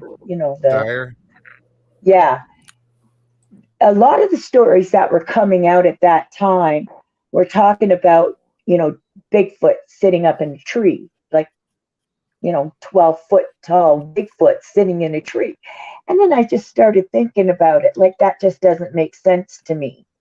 Like, I know that the smaller ones, they're all over the place in the trees. But so, like, I guess I was just wondering, do you still hear those stories of these ginormous Bigfoot climbing these trees? They're saying, look up, look up. Well, I don't think they're going to be up, is what I'm saying, same as what Jeff just said. Anyways, I just thought I would ask look if at I had an the audience. Intent. I mean, for a young one or a preteen or whatever to crawl up in a tree, it's for burning off the caloric intake. It's got extra energy. It's curious. It's having fun. Whereas an adult, unless they really need to gain a vantage point, what would be the reason to do it? Yeah. Leslie, have you seen an adult one?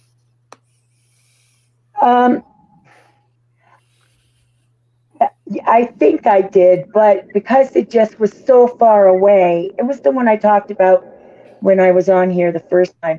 It was so far away that it was like process of elimination. There was nothing else that it could have been. So, yeah, I kind of think that I did see an adult, but basically, I'm not really sure. Not like the two younger ones I saw. I'm absolutely no doubt about it, positive they were two juveniles. But I can't say without a doubt. Well, I didn't get to see your Jeff kept me up so friggin' late last night that I didn't get a chance to watch your show. I Bird's know, Nest me. 58 says hello. I popped in here because I had to see what Leslie looked like. Well, welcome, Bird's Nest. Uh-oh. You got some fans, Leslie. That's awesome. Uh-oh. Yeah, well, I don't know about that, but now they won't come back. That'd be ridiculous. I'm a big fan. We all Oh, love I you. know you're a sweetheart, Jay. Oh, So what have you been up to, Caucasian? Chilling like a villain, cheating, robbing, rhyming, stealing. Yeah. aw. Interviewing channels, showing off people and their content, doing that thing, I like it. I Speaking did of do it. interviewing, oh, sorry. No, I got a show I call Sasquatch Shills where I bring folks on and talk about your channel. Well, that's Right. cool. We just talk about your content, no surprises, real laid back, no big to do or nothing. It's just, ooh. I like that. Commingling. Yeah. Yeah. A way to mix up viewerships and whatnot, Yeah. I find and we've myself. seen that over time in all these different channels. I mean, it used to be in Joe's chat, Moog's chat, Nikki's chat. We kind of got used to seeing the same people. But then some of us started visiting chats that were further out of our circle, and Sure. we started seeing new names come in, and That's what I do one now. of the is reasons why I like doing interviews with people. Like when somebody says, "Hey, will you come on my show?" I'd love to come on your show because you're going to tell people that I'm with Pine Island Research, and there's a lot of people who've never heard of that before, and they're going to go check it out. So. Right.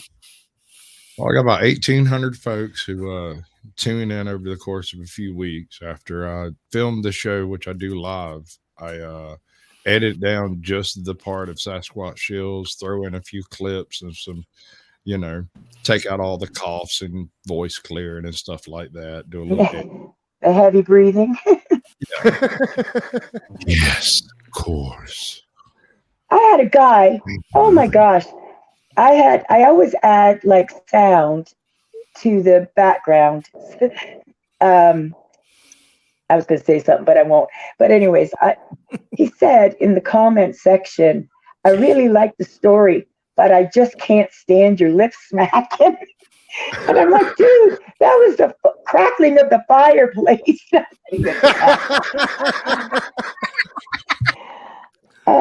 I can't, the nerve, right? Like your lip smacking, and I'm like, I would edit that out. It's his fantasy. Let him think what he wants, I guess. Oh, Yeah, listen, he thinks you're eating a chicken egg. I have a friend. I won't name names. I'm sure he's in the comment section. I call him the Cryptids Canada bouncer because he's all over. Like, you got to be proper, right? Anyways, he's telling me like he has a relationship with a lot of the people on my channel, and man, I can't even believe some of the stuff that he's telling me. Just like, oh my God, I think we should bring him over here and we'll cure that little problem they got. They should come over here and see me on your show, and then they won't be. Oh my word. Anyways. I'm sure you're all sitting there saying, what the hell is she talking about? Anyways, but. No, I'm high too. I get it.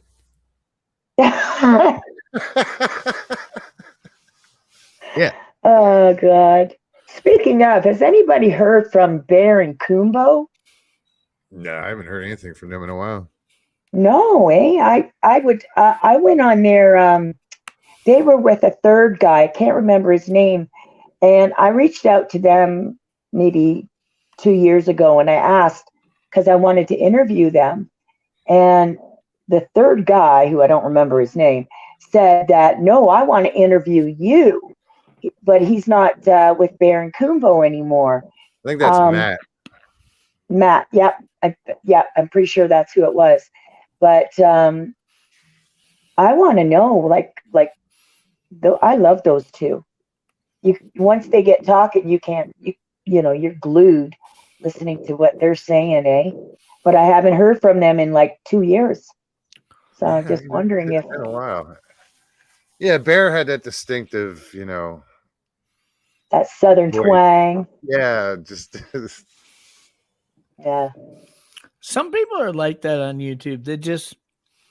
They've got that magnetic charisma that you just, even the first time you're watching them, you kind of feel drawn to wanting to I have learn. no idea what you're talking about. I don't either, because I don't have that. But I'm saying I see people. What really blows me away is sometimes I'll run into somebody, I'll find their channel and be listening to them, whether it's somebody recommended it or I just comes across in a feed.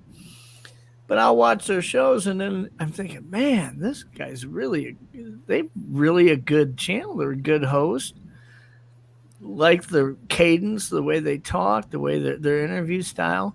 And then you look and they got like 1,200 subs, and I'm like, how do they not have like 100,000 subs here? I noticed things like that too. Like recently, I just sent an email out to a channel creator. She's into paranormal, but she puts out a great show, and she broadcasts live on Facebook, here on YouTube, and then maybe on Instagram. I don't know where her show is because you watch it on Facebook, and she's got on here on YouTube, there's 3 people watching. So I'm like, you have this great show. I think I know who you're talking about. She's got charisma. She's got a great voice. She's got great video production. She's got a 4K camera and great background. If we're talking about lighting. Paranormal Brew, that's the thing. That's who I'm talking about. Yeah, Taryn. Brew. Yeah. Yes. And I'm just like, how does she not have 50,000 subs? That blows me away. Yes. And so I invited her on. I haven't heard anything. Yeah. Hey, Russell, Jay. What Jeff was talking about was there's a gentleman,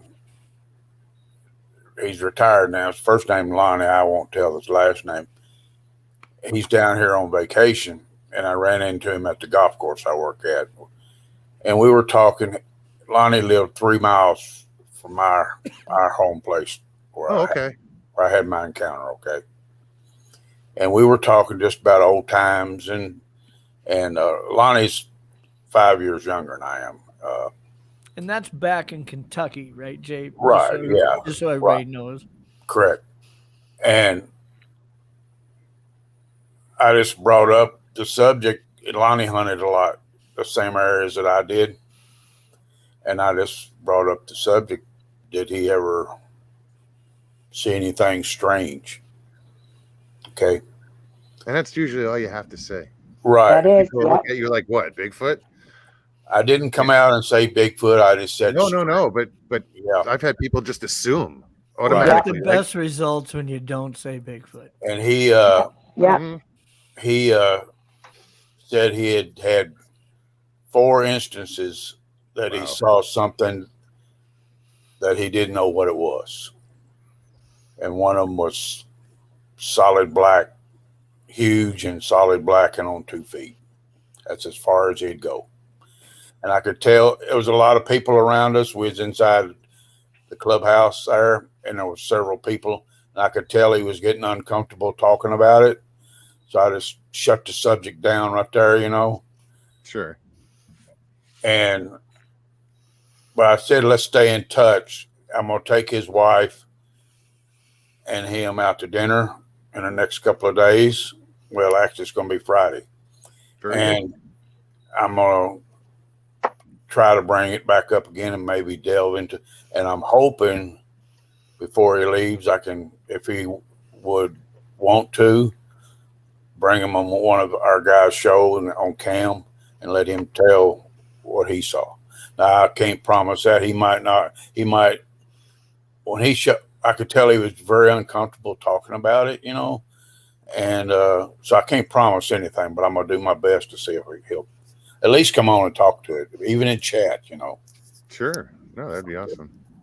You should start out telling him about your encounters, like one or two of your encounters. I will And next time. Yeah. You got Yeah, because that'll make him feel better, right? because sometimes when you just open up, start telling somebody about what you saw, they start thinking you're pulling their chain. I've had that issue. Mr. Lee. Leon was going over with me how to approach it with him. So yeah, you know, Mogs, you touched on something that's interesting.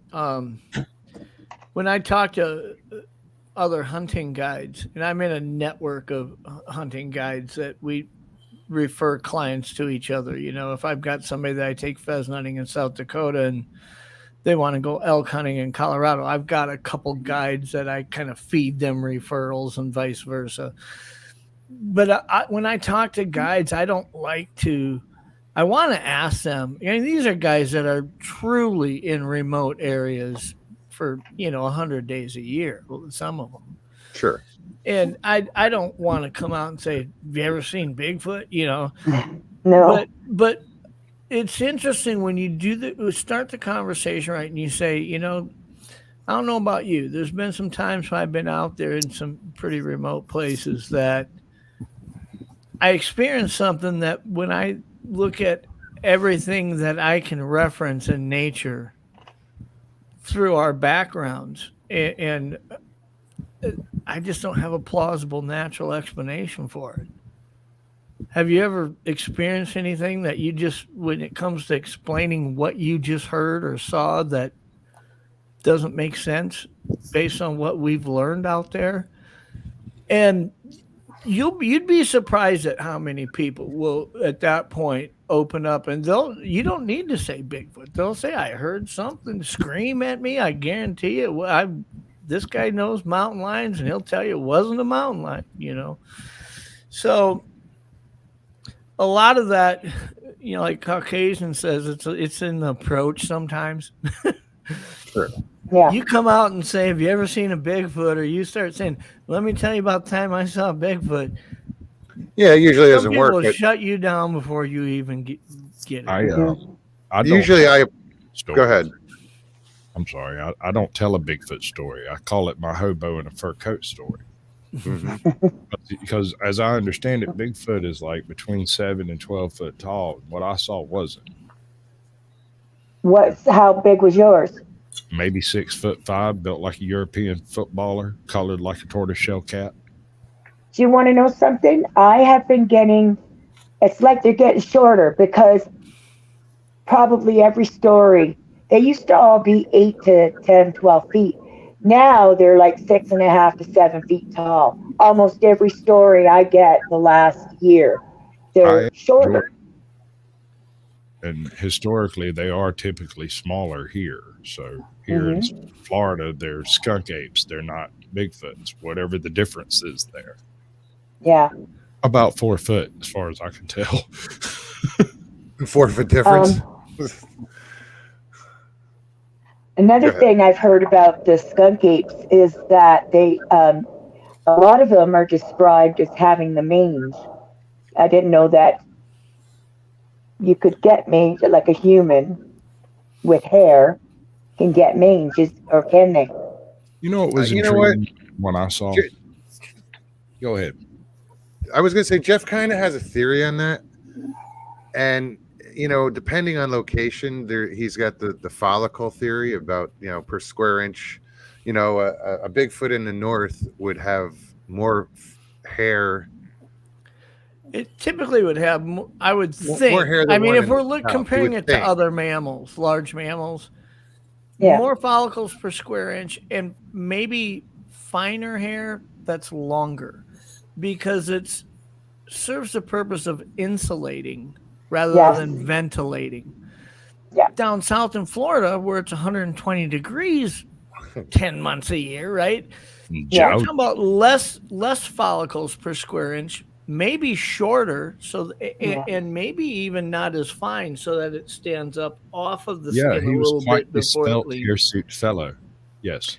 It needs to ventilate its body heat, not insulate it and hold it in. So, and then also, just because of the climate, we see this in other species. A fully grown 7-year-old buck white-tailed deer in Alabama will weigh, 190 pounds, and in Kansas or North Dakota, it's going to weigh 280 pounds. I mean, 35% more body mass, the exact same species.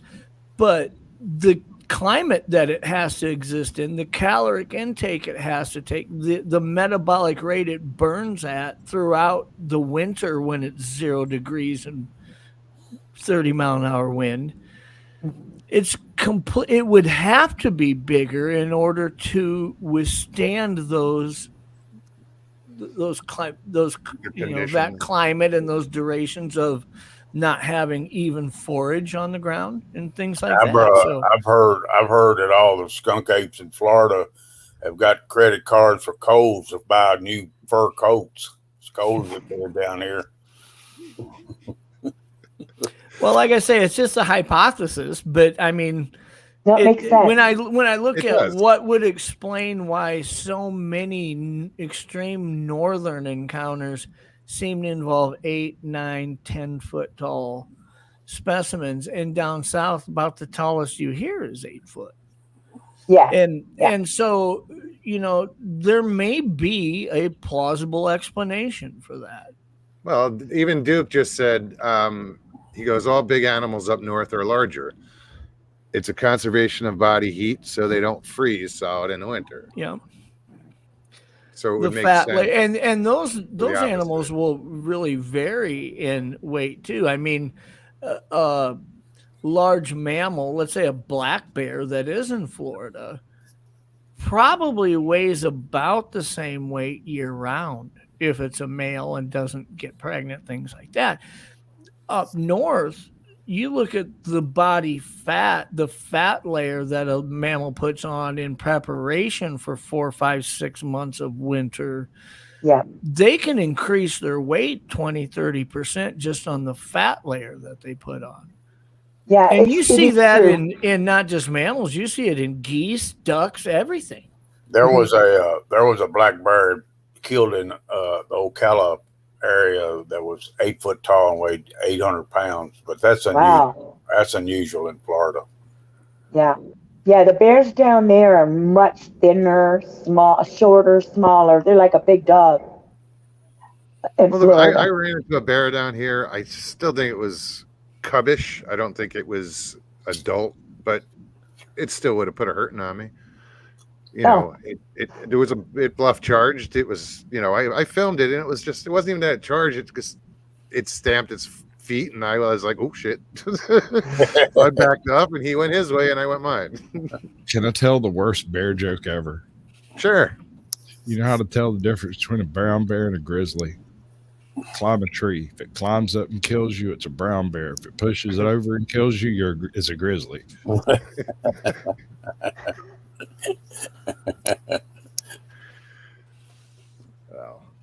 I don't ever want to find out. I'm not interested. After I'm out of ammo, I'm just going to throw the gun at him like he's Superman. Gun without ammo is a club. Exactly. I'm going to hit him with it. I don't have another. I'm going to try to feed it to him before I go down. Go down fighting. Bobby Ounce says there are I'm 2 black obsessed bear with in my bears. neighborhood. That's how come I started watching. Go ahead. Go ahead, Leslie. Oh, no, I was just going to say that's why I started watching How to Hunt. That's why I started watching How to Hunt. Can you hear me? Yeah. Yep. Steve Ishtaw. Uh-oh. I We can think hear I'm you, lost again. Oh no, No, we can hear you, Leslie. You might you're not hear fine. us. Uh-oh. Oh, you can. Can you hear us now? No, yeah, I think it got now. Anyways, yeah, so I started watching Steve at How to Hunt. Yeah, I can hear you. Okay. Yeah, I haven't watched any of his stuff in a while. Okay. Yeah, he's got like 250,000 subscribers. Can you believe he's that? got a Like, lot. holy shit, He's got a cult following. that's He's amazing. he's Good to kind of see. become one of those big personalities that have people that are either there's no neutral How to Hunt fans. You either are a Steve Isdall fan or Well, you're you not. aren't. Yeah, I'm not. And Sorry. some of the things he's done over the last year, I think, has kind of created a few more on the opposite side of the fence. But I don't really listen to him enough to draw an opinion, to be honest with you. Can I ask the panel a question? Absolutely. Everyone here is searching on some level for Bigfoot, for Sasquatch, for the unknown, right? Sure. So, and I've asked you this before, Moggs, but I hit everybody I come across in this field. Suppose you're out there hunting Bigfoot and you find an actual bona fide pixie. A bona fide what? Pixie, a gnome, Okay. a red cat, something along those lines. It's not Bigfoot, but it is something unknown, and it is basically what you're looking for, but it's not what you're looking for.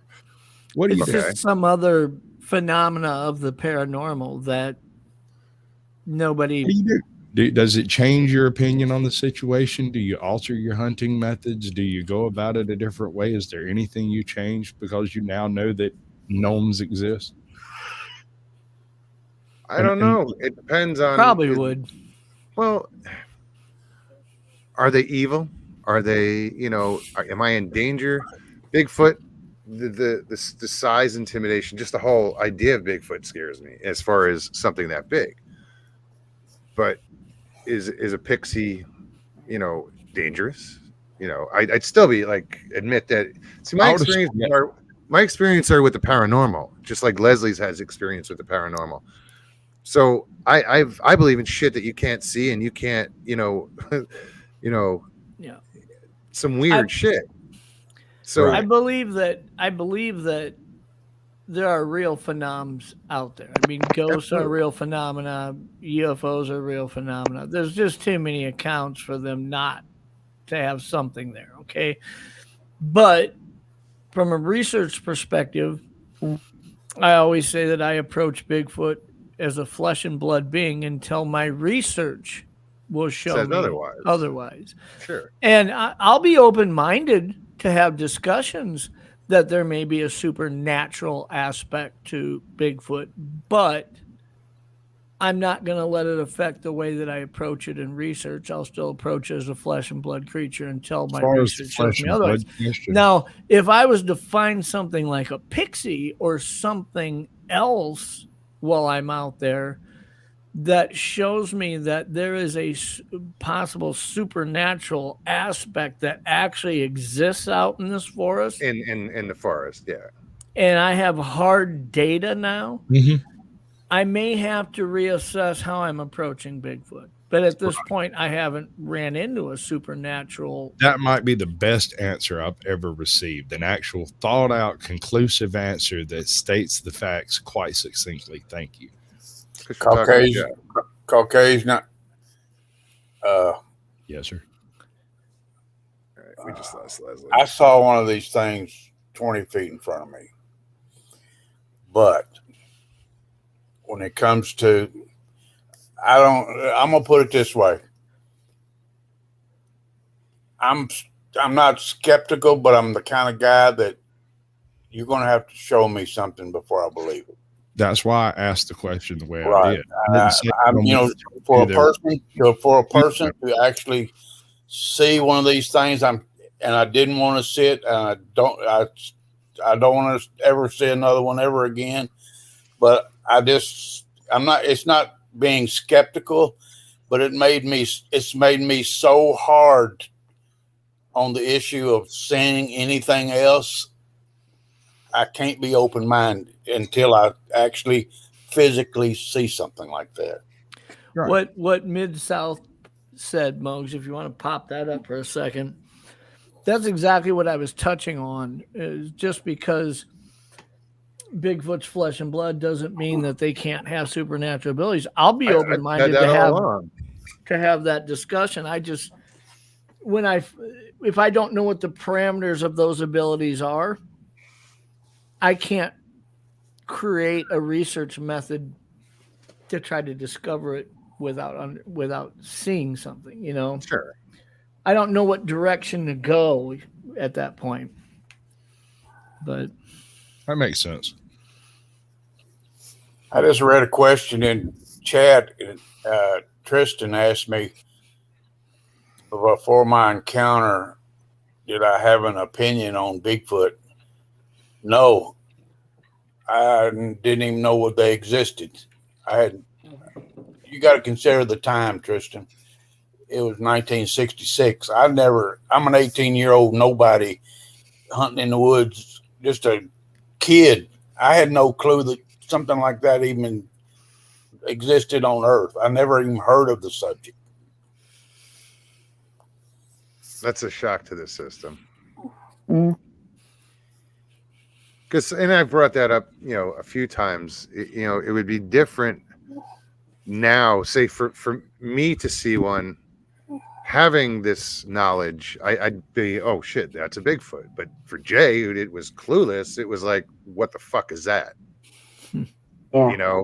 It's not part of his paradigm, or it's so I don't. If I were to see one, I'm sure I'd be scared shitless, but I would know what I was looking at. Or Jay didn't have that advantage. Hey guys, I'm gonna step on. I just wanted to come on and say hello to beautiful Miss Leslie. Oh, I gotta thank get you, out. Jay. I'm hurting a little bit, and I gotta get out of here. Okay, y'all have a great night. All right, Jay, Feel feel better, better. Jay. Thank you so much for joining us. all right. Bye, guys. Talk to you soon, man. Bye. Good night. Yeah, Jay's a good guy. He does. It is a sore subject with him at times. Some days he'll talk about it. Other days, I think sometimes Yeah. it just gets a little overwhelming. A lot of people suffer PTSD from it, and it's terrible. Oh, we lost her.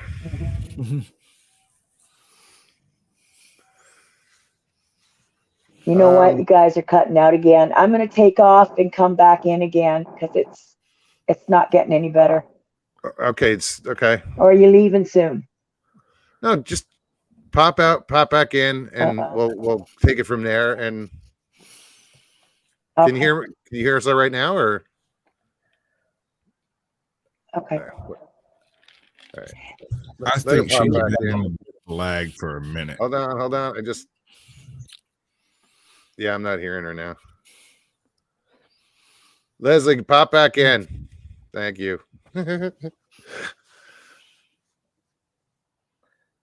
Yeah, dude. You know what? That's what you would ask that question. I don't know how I would react. Honestly, I think it's interesting how you ask it, though. In the woods, but I have seen weird shit, so it would just be something else that's weird to me. Like I've seen orbs, I've seen just crazy shit. Right. No Bigfoot, no UFOs, but paranormal stuff. So I'm not sure how I would handle that.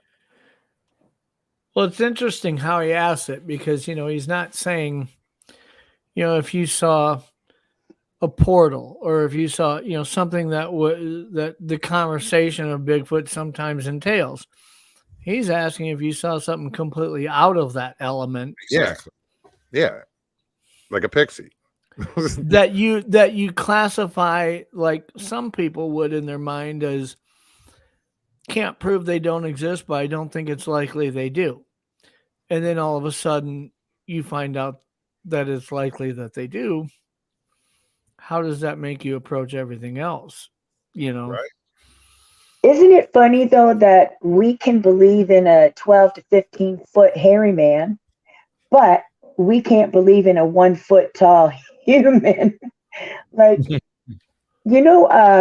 I think I've talked about her before. She's got that planet Sasquatch. I can't remember her name either, for God's sakes. But anyways, she's got the most amazing pictures of little people and Sasquatch. She goes out in the woods and plays the flute, and they flock to her. And the whole time she's taking pictures of them, and she's getting amazing footage. She's got a YouTube channel now, and she was the first person I ever interviewed, actually. Oh, right. And amazing stuff. Well, And all these myths and legends from all over the world started somewhere for a reason. They started,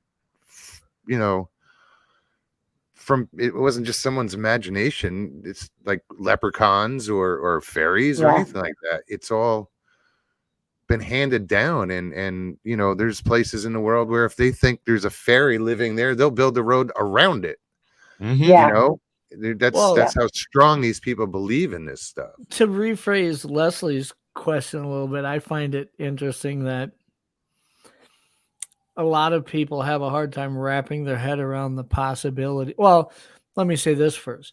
A lot of people can look up at the sky and say that there are things out of this world that can build crafts to get here and transport themselves here, and they will look, there's grays, and there's, they've all in their head, they classify all these different races that they could exist as aliens. And yet the ability to look at something from Earth that doesn't look a whole hell of a lot different than what we do, we can't wrap our heads around that. Yeah. There's literally, I can't remember what the numbers were. I think it was 2 years ago, a survey was done that showed like 13% of Americans felt that Bigfoot was possible. That it was a possibility. And now the latest one showed 2 years later now, this was last year's survey, showed that 18% believe that Bigfoot could be possible. But if you look at how many people think aliens likely exist and are possible, it's like 50-some%. It's over half. Yeah, and you would think that people would be more concerned with what's, here on Earth with them than what's not, what may be up there. My concern is what's here, because I can't control what's up there. Not that I can control what's here, but if I have to share a planet with it, I'd like to know it's there. Amen, brother. Well put. If I'm going to breathe in the air that you're breathing out, I'd like to know what you look like. Hey Jeff, I want to actually. Have you ever had anything out in the woods with your camera or any of your equipment? Anything. I can't say supernatural because I just really don't know. But I've had my camera. I've had time displacement happen to me. I've had what they call, a zap happen to where I felt it, man. It went through my whole body. And then it made me sick for like 3 days afterwards. But, one of the most significant things that I've had that I could mark up to being what I would classify as supernatural is that I was running a series of like 18 game cameras, 16 or 18 game cameras at one time.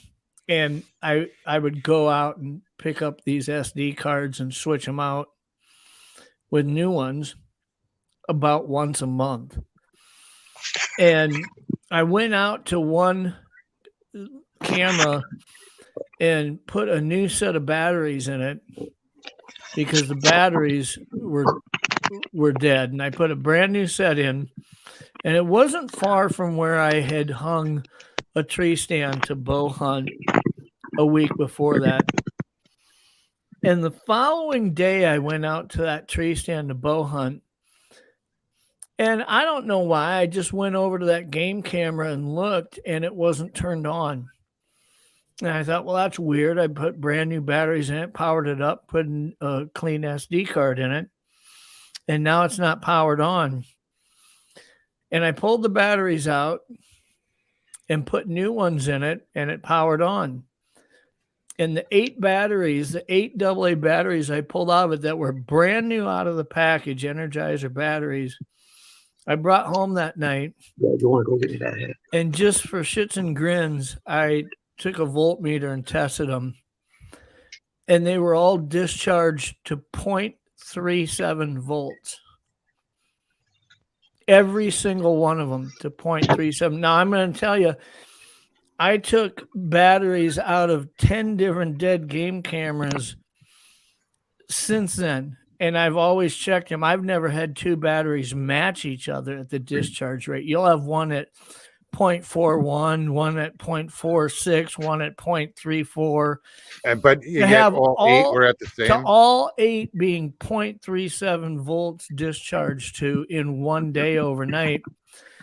I don't know what would have discharged it or how, but something did it at a very precise, what I would almost have to consider a supernatural aspect to discharge 8 batteries in one device to the same discharge rate. I know that sounds goofy and not that significant, but when you talk to people who are experts on batteries and all this, to say, in a camera where these things are designed to operate for 3-4 months at a time, to have it discharge in 24 hours that way, something physically discharged it. It wasn't just natural over time. Did you ever have the camera checked out? No. But I have put different batteries in it and operates And the it same worked as all the fine. others. So Okay. it wasn't defective. I've had an instance, and this only happened one time. I was out there. I had a full charge on my phone, and within 15 minutes, the damn thing go dead. I mean, go completely down to 0. And then as soon as I walk out of the specific area where I was at, the phone come back on and have like 75% on it. Now, I couldn't explain that at all.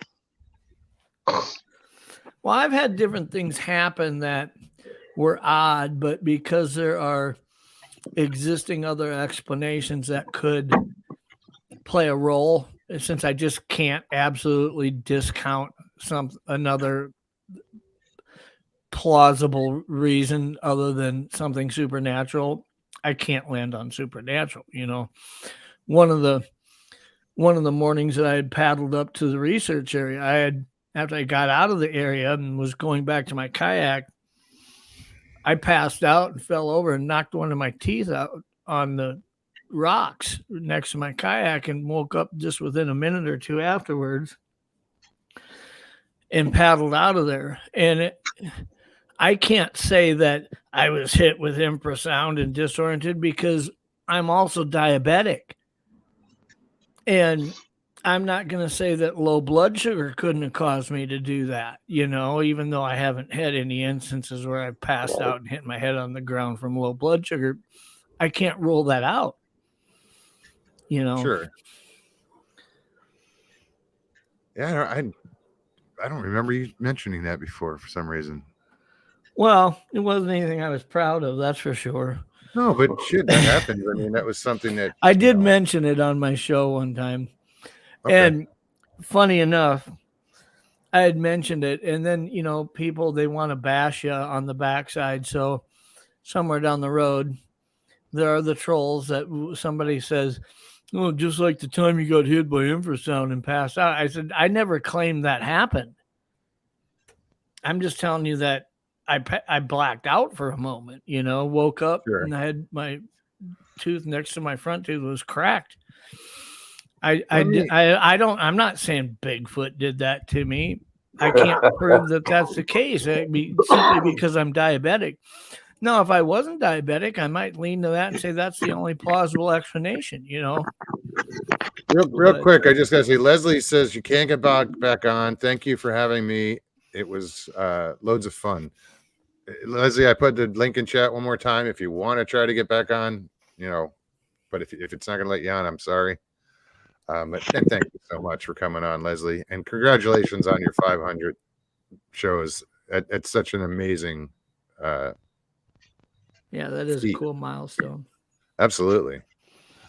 And it was wonderful having her on, but we're over a little over 2 hours. I am going to wrap it up here. And thank you everybody for showing up. Jeff, it's always a pleasure. Mid-South, thank you. Yep. CaucAsian Sasquatch, don't be a stranger, man. Buddy, there's nobody stranger than me. I go in Caucasian. Or actually, I don't be any more stranger. What's that? I said I go on Caucasian's chat just about most of the time, every time he's on. Oh, right on. I got old Miss American Justice of Texas. That's my little darling right there. Y'all have a great week. Yeah, you guys too. Hey, take care. Good to see you. Yep. Oh, Jeff, thanks again, man. I didn't mean to. Actually, you cut yourself off. Like I said, Caucasian, you know, pop in more often, man. I try to, but I often go to bed before you even go live. So I just miss it. Nah. What's that? You have a good one, bud. Much love. All right, dude. Thank you. Guys, that was a great show. I think it was a great show. I hope you guys enjoyed it. Thank you, everybody, for showing up in chat. You know, it was a blast. Leslie, thank you. Jay Fritz, thank you. You know, everybody, thanks. You know, that's what I'm here for, is for you guys, and you guys make it worthwhile. So I appreciate it. If you enjoyed this show, hit that like button below. If you're new, I saw some new faces in there. Subscribe. You know, we have a pretty good time here, and you know, we respect one another, and you know, we look out for one another. And we get lovely people like Leslie that come and hang out. You know, Leslie and I have been friends for a while now, and it's just, I'm so proud of her. So, all right, guys. I did post the link in chat earlier, and I'll send it to you, Leslie, if you're listening, for Jeff's, when he was on My Bigfoot Sighting. I believe it was number 63, he said. I did post the link. Let me see if I can do that again. As soon as I find out where the hell it went. There it is. I just got to copy it. Why is it doing that?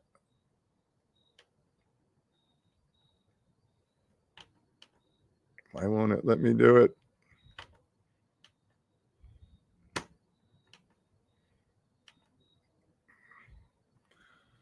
Oh. I actually clicked on the link. It brought me to the show. Anyway, I'll put that link in chat, guys. It's being a pain in the ass at the moment. But yeah. So like I was saying, to the new people, welcome, and thank you guys for coming around. And we're here every Tuesday and Thursday, so I will see you guys on Thursday. In the meantime, take care of one another. Duke, it was good to see you. Thanks for popping in. Thank you, everybody. All right, guys. I'll see you Thursday. Peace and God bless.